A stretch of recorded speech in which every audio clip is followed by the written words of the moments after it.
దొరికాడు. దానికి సంబంధించి పూర్తి ఉల్టా అవతల మీద పెట్టేసి మాట్లాడింది సింక్ అయ్యేంత ప్రచార యంత్రాంగం ఏదైతే తననుందో దాన్ని ఉసిగోల్పడం.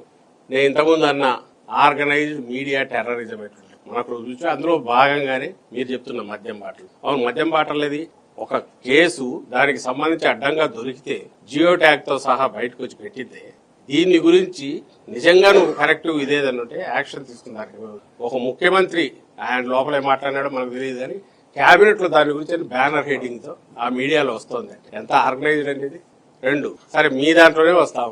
మద్యం దానికి సంబంధించి పెట్టే కేసు ఏం తెలుసా? వీళ్ళని తీసుకొని రాజద్రోహం, సెడిషన్, దేశద్రోహం కేసు పెట్టారు. Sedition case. ఇప్పుడైతే ఆ ఫోటోలు ఇచ్చేసారన్న వీడియో ఓకే మొన్నట్టే వీళ్ళు వైఎస్ఆర్సీపీ వాళ్ళు కావాలని పెట్టారని అంటున్నావు. అది కాదు, వాస్తవంగా అక్కడ ఉన్నాయని మేము అంటున్నాం. నీకు సింపుల్ నేను చెప్తాను. నువ్వు వెహికల్ చెప్తున్నావు, ఈ వెహికల్ తీసుకుపోయారన్నావు. తిరుమలకు పైకి పోవాలంటే మీ అందరికీ తెలుసు, కింది నుంచి టోల్ గేట్ దగ్గర నుంచి పోయేటప్పుడే కంప్లీట్ తీసి చూస్తారు, శల్య పరీక్ష చేసే పంపుతారు. వాళ్ళ బ్యాగులన్నీ కూడా మన ఎయిర్పోర్ట్ లో మాదిరే ఈ కన్వేయర్ దాని మీద పంపించి అక్కడ సెక్యూరిటీ చెక్ చేసినట్టు చేస్తారు. అలాగే నీళ్ల బాటలు కూడా నాకు తెలిసి ప్లాస్టిక్ బాటిల్ ఉంటే కూడా తీస్తున్నారు. మరి ఇప్పుడు ఉందో లేదు తెలియదు కానీ ఇంతకుముందు ప్లాస్టిక్ బాటిల్ బ్యాన్ చేసి తీస్తున్నారు. సింపుల్, నువ్వు కావాలంటే ఆ వెహికల్ ఏదో దాటుకొని వచ్చింటది. మరి ఆ ఫుటేజ్ ఉంటుంది, సీసీ కెమెరా ఫుటేజ్ ఉంటుంది, టోల్ గేట్ అది రిలీజ్ చేయి, తెలుస్తుందిగా. మీ వాళ్ళు అదే సెక్యూరిటీ వాళ్ళు చెక్ చేశారని తెలుస్తుంది. సెక్యూరిటీ వాళ్ళు చెక్ చేసి తర్వాత కూడా రిలీజ్ చేశారంటే లేనట్టేగా. అది చేయకుండా వెహికల్ ఫోటోలు వేసి వెహికల్ ఇది వేసి దీంట్లో తెచ్చి పెట్టారు నువ్వు అంటే ఎట్లా కుదురుతుంది? కౌస్తుభము ఏదో అక్కడ సీసీ కెమెరా ఫుటేజ్ ఉండదు, తీసుకోవచ్చుగా. దేశద్రోహం కేసు పెట్టి అమాయకులను ఇరికించాలి. లక్కీగా న్యాయమూర్తికి ఆశ్చర్యం వేసింది. ఇందులో దేశద్రోహం ఏముంది తిట్టి మరి ఇచ్చేసినట్టున్నాడు, ఆయన రిజెక్ట్ చేసినట్టున్నాడు రిమాండ్. లేకపోతే వాళ్ళు పాపం ఏదో మర్డర్ కేసులో వీరట్టు రిమాండ్ లో పోయి 14 రోజులు 20 రోజులు నెల రోజులు ఉండాల్సి వచ్చేది. అంటే చేతిలో అధికారం ఉంది కదా అని మాఫియా లాగానో, ఆర్గనైజ్డ్ మీడియా టెర్రరిజం ఎట్లనో, ఆర్గనైజ్డ్ స్టేట్ టెర్రరిజం ఎట్లుంటుందో ఇటువైపు దీన్ని చేస్తున్నారు. ఇంకా దానికంటే వింత చెప్తా. జగన్మోహన్ రెడ్డి గారి జన్మదినాన్ని పురస్కరించుకొని జీవహింస చేశారని, అంతకుముందు దారుణంగా ఏమంటాం పొట్టేళ్లను వీటిని ఇచ్చేశారు అనే దీంతో నల్లజర్ల ఒకటి, అనంతపురం జిల్లాలో సత్యసాయి జిల్లాలో 2-3 కేసులు పెట్టారు.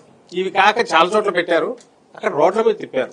బహుశా ఇంతవరకు ఎప్పుడు ఇట్లా ఉండదు. వాటి కరుడు కట్టిన నేరస్తులను కూడా సినిమాలు చూస్తుంటాం, ఏదో ఈడ్చుకొని పోవడం తీసుకొని పోవడం అనేది. పైగా home minister herself she says ఇట్లా కాదు, ముసుగు వేయకుండా కూడా మేము రోడ్డు మీద తిప్పుతాము, ఒక ఇది పోవాలి మీకు. మరి మెసేజ్ పోవాలంటే అసలు ఫస్ట్ థింగ్ ఇది దీన్ని ఎవరు సమర్థించరు అలాంటి వాటిని ఇచ్చేయడం అనేది. బట్ తిరునాళ్ళలో జరుగుతున్నాయి, ఇంకో దగ్గర జరుగుతున్నాయి, అక్కడక్కడ కల్చర్ను బట్టి ఇంకోదాన్ని బట్టి జరుగుతుంటాయి. వాటికి సంబంధించి ఓకే పబ్లిక్ ఎక్కడైనా డిస్టర్బెన్స్ ఉంది అనుకుంటే వార్నింగ్ ఇస్తారు. నువ్వు పెట్టిన కేసులన్నీ సీరియస్ కేసులు నాన్ వేలబుల్ పెట్టేసి అక్కడ కూడా ఇలాంటి ఆయుధాల కేసులు ఏంటో పెట్టారు. కేకు పెద్ద కత్తితో కొడవలతో నరికారు, గొడ్డలతో నరికారని కేసులు పెడితే అదేమన్నా అర్థం ఉంటుందండి? కేక్ ఎవడన్నా కొడవలతో నరుకుతాడా? కేక్ కొడవలతో నరుకుతాడా, గొడ్డలతో నరుకుతారా? అంతకుముందు అందరూ వేశారు, మా దగ్గర వచ్చాయి, మా సోషల్ మీడియా వాళ్ళు చేశారు, మా సాక్షిలో కూడా వేసి చూపించారు. బాలకృష్ణ సినిమా రిలీజ్ అప్పుడు ఏకంగా హోటల్ తలలతో హారం చేసి తగ్గట్టారు. బాలకృష్ణ మాట్లాడే అయినా నో కేసు.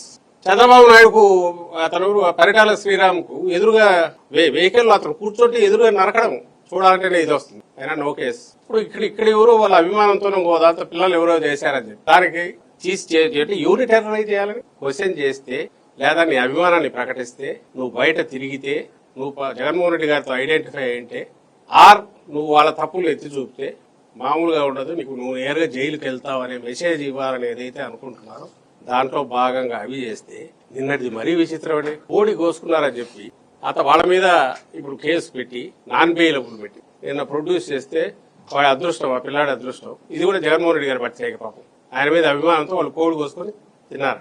21వ తేదీ అదేదో నిన్న పట్టుకొని ప్రొడ్యూస్ చేసినట్టు ఆయన న్యాయమూర్తి గారు ఆయన చూసి వీళ్ళనే అన్నట్టున్నాడు, కాదా కోడి కోసుకునేందుకు నువ్వు ఇట్లా చేయడం మొదలు పెట్టేగా దాని అందరికీ చేయాల్సి వస్తుంది కదా, రేపు కనుమ వస్తుంది రేపు, అసలు ఎందుకు వీడు పందెం కోళ్ళన్నీ ఏంటి చేసే పని, వీళ్ళందరినీ ఎక్కడ నిలబెట్టాలా వీళ్ళు చేస్తున్న వాటిని అని ఆయన అన్నందువల్ల రిమాండ్ తప్పించుకున్నట్టున్నారు. లేకపోతే పోయేవాళ్ళు జైలుకు. వీళ్ళని చూస్తే ఎవరో కరుడు కట్టిన ఎవరో మన దీనిలాంటి వాళ్ళు అనుకుంటారుగా, ఎక్కడో టెర్రరిస్టులు ఎక్కడో పట్టుకొచ్చినట్టున్నారు, అలాంటి వాడిని పట్టుకొచ్చినారేమో అని అనుకుంటారు.